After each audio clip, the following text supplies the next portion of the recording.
Muito bom dia, tá no ar o Refil, eu sou o Arthur Gubert e hoje é quinta-feira, dia 28 de agosto de 2025 e no programa de hoje a gente vai falar sobre um grupo secreto que está financiando influenciadores políticos nos Estados Unidos, um artigo espetacular da Wired sobre o Dark Money.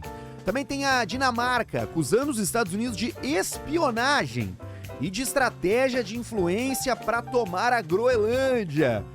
Vamos falar também sobre uma pergunta clássica para quem é do interior. Eu moro aqui ou eu vou para a cidade grande? Eu vou te contar como um país europeu faz para manter os seus jovens em casa. E para finalizar, duas de inteligência artificial. Tem uma família processando a OpenAI, criadora do ChatGPT após o suicídio do filho, e o Washington Post convocou um time de bibliotecários para descobrir qual inteligência artificial é a mais inteligente. Ao final do programa de hoje, quem fica mais inteligente é você. Mas antes de eu entrar nos assuntos, deixa eu fazer o refil do meu café. Meu cafezinho de todos os dias da Allbrewder, você pode ter na sua casa também. A Allbrewder tem um sistema de assinatura muito bacana, o link tá na descrição do episódio, tanto no Spotify quanto no YouTube, e com o cupom REFIL você ganha desconto nessa assinatura de cafés especiais. Vale muito a pena, tá? Chega fresquinho em casa, do jeito que tu quiser, na frequência que tu quiser, super indico mesmo. Mas vamos lá, porque nos bastidores da política americana um novo tipo de disputa tá acontecendo. Não no Congresso, nem nas urnas, mas nos feeds das redes sociais. Uma reportagem muito densa, muito profunda da Wired, daquela revista americana de tecnologia, tendências, revelou que um grupo de dark money ligados aos democratas, o partido progressista americano, o opositor ao partido de Donald Trump, está financiando em segredo alguns dos maiores influenciadores digitais alinhados com a visão política do partido. Bom, deixa eu explicar primeiro o que é Dark Money. Dark Money é uma espécie de empresa aonde você não sabe quem são as pessoas que dão dinheiro. Então, se cria lá um CNPJ, você que concorda com a visão política de determinado partido doa sua grana, mas de forma anônima. E esse dinheiro é usado para financiar esses influenciadores. Isso não é novidade. Isso acontece nos Estados Unidos há bastante tempo. Trump já fez uso dessa mesma estratégia e aqui no Brasil também. O fato é que agora começou o lado democrata a fazer esse movimento, certamente já vislumbrando uma próxima corrida presidencial com mais grana e mais chance de ganhar. Esse programa se chama Chorus Creator Incubator e a proposta é bem tentadora para os influenciadores, tá? Até $8 mil por mês para postar conteúdos alinhados com a narrativa democrata. Mas tem uma condição, não pode falar para ninguém.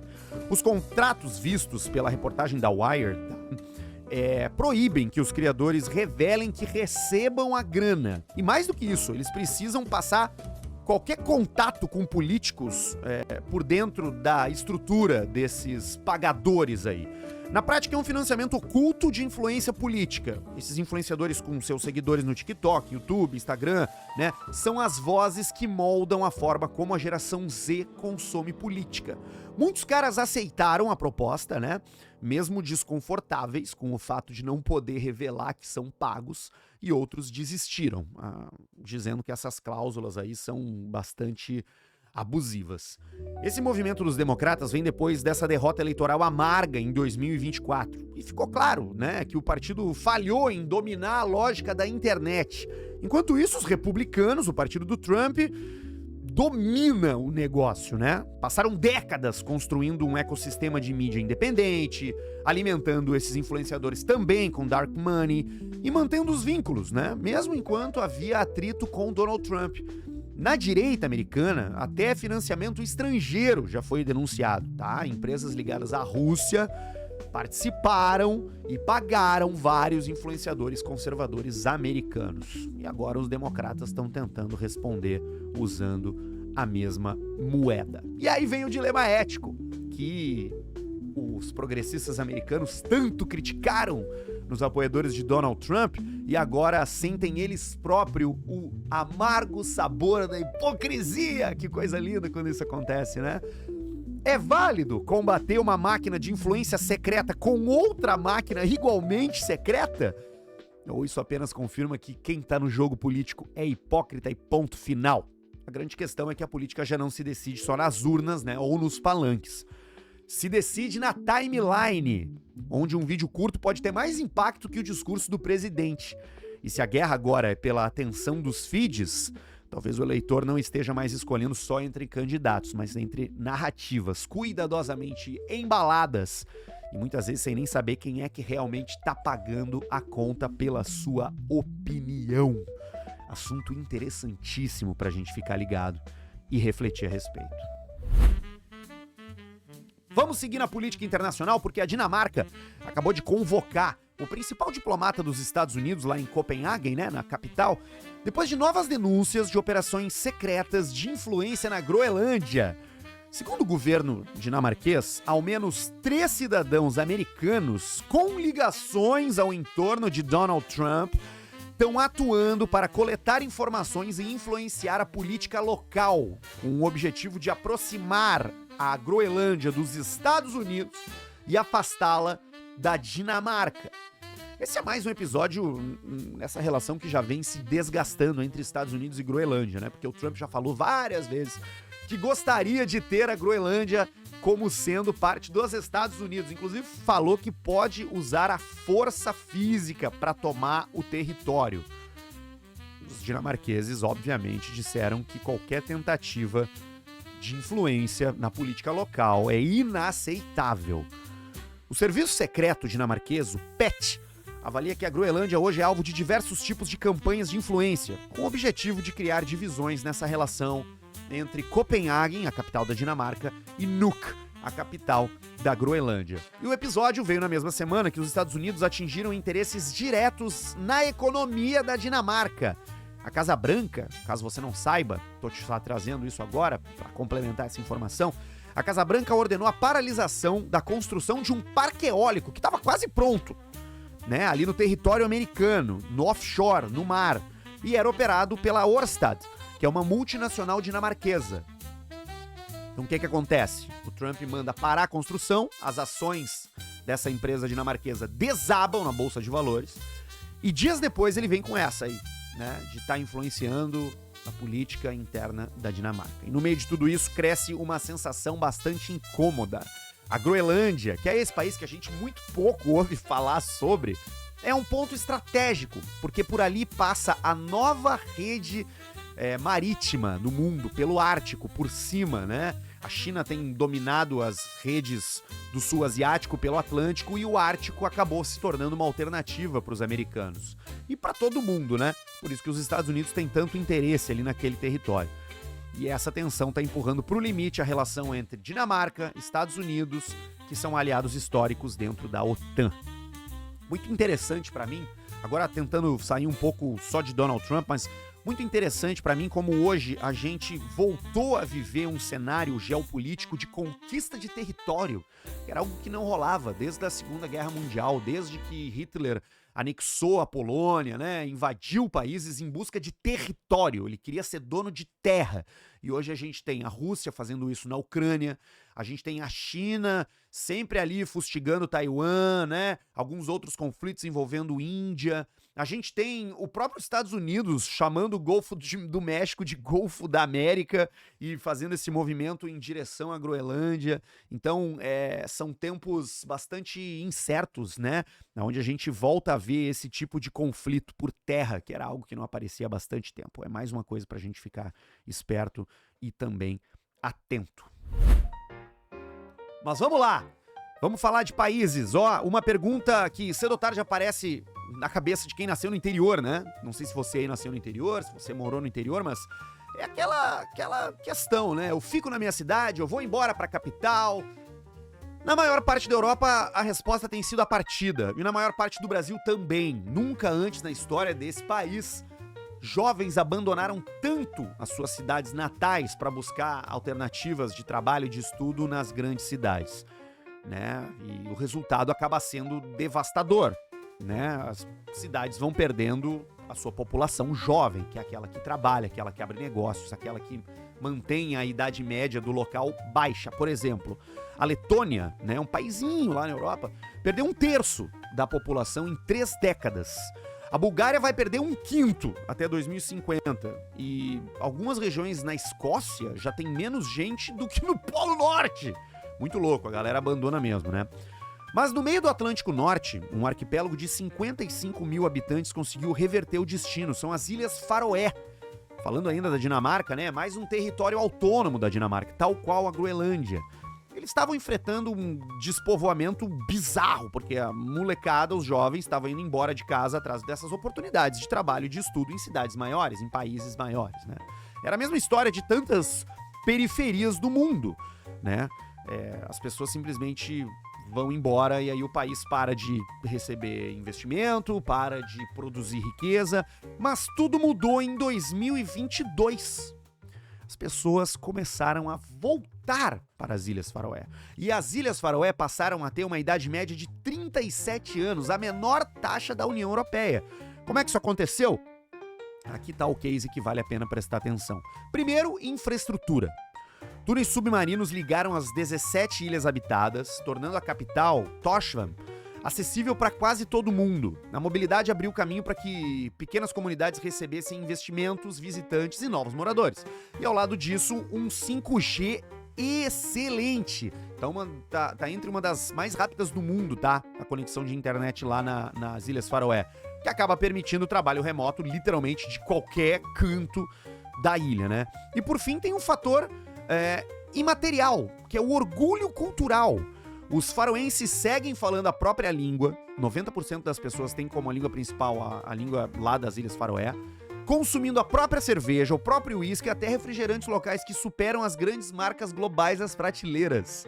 Então, ver túneis, escolas, creches sendo construídos dá uma sensação de futuro e gera pertencimento. O mais curioso é que as Ilhas Faroé não tentam impedir ninguém de ir embora, muito pelo contrário, eles incentivam que as pessoas viajem, estudem, trabalhem fora, mas que sempre voltem. Porque o lugar tem identidade forte o bastante, oportunidades concretas o suficiente para atrair esses jovens de volta. Claro que tem vários fatores específicos, é um lugar bastante rico, né? Tem subsídios da Dinamarca, né? Mas a lição vale para todo mundo. Construir um lugar tão sólido em identidade e qualidade de vida que os filhos que partem voltem no futuro. E aqui tem algo para a gente aprender com o interior do nosso país e do estado onde a gente mora. Agora vamos para essas duas últimas sobre inteligência artificial aqui, que ganharam, né, o holofote, o documentário no dia de hoje. É um caso dramático nos Estados Unidos que está inaugurando uma nova fronteira jurídica na relação entre a inteligência artificial e a responsabilidade humana.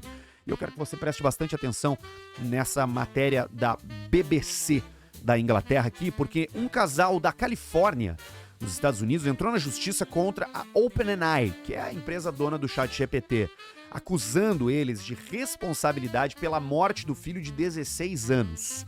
O Matt e a Maria Rain alegam que o ChatGPT incentivou seu filho, Adam, a tirar a própria vida. A ação, que é a primeira do tipo no mundo, inclui registros de conversas entre o adolescente e o ChatGPT. E nos diálogos, o menino, que tinha 16 anos, expõe pensamentos suicidas, né? Fala do desejo de cometer suicídio e, segundo a acusação, ao invés de redirecionar o jovem para ajuda profissional, o ChatGPT validou as ideias autodestrutivas do Adam. O ponto mais duro aparece bem no final ali, nas últimas interações dele, né? Porque ele detalha o seu plano de suicídio e o ChatGPT não tenta fazer ele mudar de ideia, não tenta fazer com que ele procure ajuda, não manda um telefone para ele ligar, e poucas horas depois dessa interação, a mãe dele encontrou ele já morto na frente do computador ali em casa, né? Então, de acordo com o processo, o contato com a IA começou de forma trivial. O Adam pedia ajuda nos estudos, pedia dicas de músicas e até orientação sobre universidades, mas com o tempo, o ChatGPT acabou se tornando seu principal confidente, substituindo vínculos humanos. E desde janeiro as conversas já incluíam métodos de suicídio, foto de automutilação, né? E a plataforma continuou interagindo sem tentar frear. Esse processo acusa a companhia de negligência, homicídio culposo e pede indenização e medidas imediatas para impedir que casos semelhantes se repitam. A OpenAI se manifestou, disse que a sua inteligência artificial, o ChatGPT, é programado para promover ajuda, mas que houve falha nesse caso e acontecem falhas em alguns casos, né? Esses erros de programação não são apenas bugs, né? Eles podem custar vidas, como custou a vida do Adam. Agora, a gente indo um pouco para fora da tela e falando de comportamento humano, que é um tema que me fascina e que eu estudo já há bastante tempo, a gente vive uma epidemia de solidão. Talvez esse seja o grande problema atual, especialmente entre as gerações mais novas, né? As pessoas estão cada vez frequentando menos espaços comunitários. Nunca antes se tiveram tão poucos amigos, especialmente entre homens, né, entre meninos. Já pelo lado das meninas, os problemas são outros, envolvem comparação, envolvem justamente problemas relacionados a suicídio e automutilação. Então, assim, a saída para isso é programar não inteligências artificiais, mas novas inteligências humanas nas crianças. Promover encontros reais, promover contato com a natureza, promover brincadeiras sem a supervisão do adulto para que eles possam desenvolver de fato, né, algum tipo de autonomia, tropeçando e levantando. Tem uma frase bastante clichê, mas que muitas vezes faz sentido, né, que é aquela: tempos fortes fazem homens... tempos difíceis fazem homens fortes fazem tempos fáceis, e tempos fáceis fazem homens fracos. Então a gente precisa inverter essa roda e voltar a produzir pessoas capazes, principalmente emocionalmente falando. Vamos lá, ó. Qual é a melhor inteligência artificial para responder perguntas sem inventar coisa? Encontrei esse artigo do Washington Post porque eles decidiram testar e chamaram uma equipe de 900 bibliotecários para fazer essa análise, tá? 9 sistemas de inteligência artificial foram colocados à prova. De Google a ChatGPT, passando pelo Bing, né, que é o Copilot, pelo Claude, pela Perplexity, pela inteligência artificial da Meta e até da Grok, que é do Elon Musk, né? Cada um precisou responder a 30 perguntas difíceis sobre curiosidades históricas, eventos recentes, geração de imagem. Então, assim, um exército de bibliotecários contra 9 inteligências artificiais, né? Tipo esses debates que rolam hoje no YouTube. O resultado? Todo mundo errou. Foi péssimo. E aí é que tá o problema, ó. Todas as IAs alucinaram em algum momento. Algumas chutaram nomes errados, né? Outras trocaram a cor da gravata na geração de imagens. Outras deram conselhos médicos desatualizados, mas entre erros e acertos, uma se saiu melhor, que foi a Google AI Mode. O novo modelo conversacional do Google, né, conquistou 60 pontos em 6. Tipo assim, não passava nem na minha escola lá atrás, lá que a média era 7. A que melhor performou fez 60 em 100, sendo o mais confiável em perguntas de trivia, né, e de eventos recentes. Em segundo lugar, o ChatGPT com 55. Em terceiro ficou a Perplexity, depois Claude, né? E aí, na lanterna, Meta AI e o Grok. Meta AI do Mark Zuckerberg e o Grok do Elon Musk, tá? 5 temas ali que os bibliotecários perguntaram entregaram pontos fracos em comum. Por exemplo, a maioria das IA inventa quando não sabe alguma coisa. Elas citam links que não respondem à pergunta, se perdem completamente no caminho. E a maioria dos modelos ainda vive preso ao passado, não consegue acessar informações modernas, mesmo que essas aí já estejam publicadas na internet, coisas desse mês, dessa semana, desse ano. Muitas vezes eles ignoram.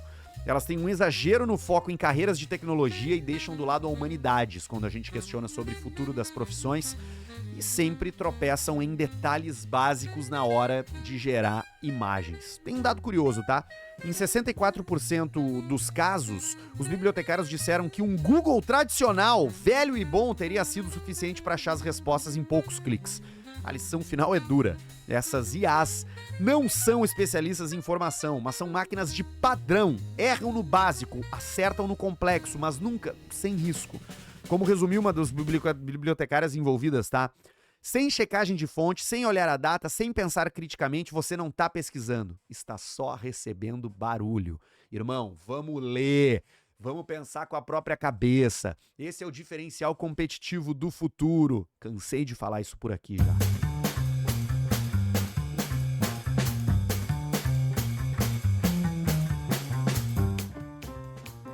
O Refil fica por aqui, tá de volta amanhã às 6 da manhã. É a sua revista, né? Só que não é um programa de notícia. Notícia você vai receber aí na sua timeline, mesmo que não queira. O Refil tem a pretensão de aumentar o seu repertório, fazer você se atualizar com pautas que muitas vezes não vão aparecer na sua timeline. Por isso que eu vou atrás dessas fontes, Washington Post, Monaco, coisas de fora do Brasil, publicações locais que abordam uma linha diferente. Espero que você goste. Se gostar, inscreva-se no canal do YouTube e também dê um follow ali no Spotify. E no Refil Podcast no Instagram. Vou ficar muito feliz se esse programa chegar a mais gente, tá bom? De segunda a sexta, sempre às 6 da manhã. E amanhã a gente tem o último episódio da semana, beleza? Quero ver todo mundo aqui no Sextou do Refil. Sou o Arthur Gubert e a gente se fala.